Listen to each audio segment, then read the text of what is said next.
Bonjour, je vais vous présenter un critère de divisibilité par 7 étonnant de simplicité et découvert très récemment, tenez-vous bien, par un jeune Nigérian de 12 ans seulement, Chika Ofeli.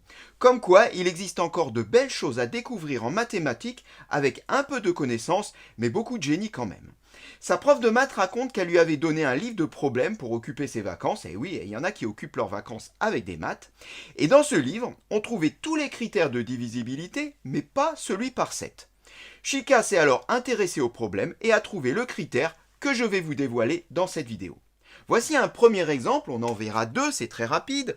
Prenons 392. La question est, est-ce que 392 est divisible par 7 ? J'ai mis le chiffre des unités en rouge car on va voir qu'il joue un rôle particulier. La technique consiste à recopier tous les autres chiffres comme ils sont écrits, donc il reste 39, et à lui rajouter 2, mais attention, 2 multiplié par 5. Alors ça sera toujours 5. Si on effectue ce produit, ça nous fait donc 39 plus 2 fois 5, soit 39 plus 10, 2 fois 5, 10. 39 et 10, 49.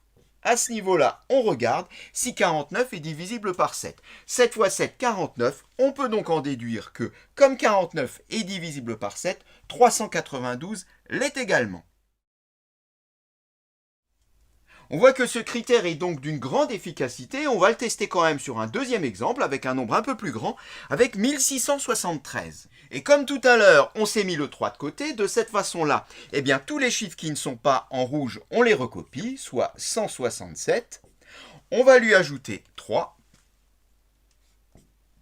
mais 3 multiplié par 5. On a dit que on multiplie toujours par 5 le chiffre des unités. Alors, effectuons le calcul, ça nous donne 167 plus 3 fois 5, c'est-à-dire plus 15. 167 plus 15 donne 182. Alors, à ce niveau-là, on n'est pas capable de dire si 182 est divisible par 7. Bien, c'est pas grave. On peut recommencer à nouveau en mettant à nouveau le chiffre des unités de côté. Et on recopie tous les autres chiffres, soit 18. On lui ajoute donc 2,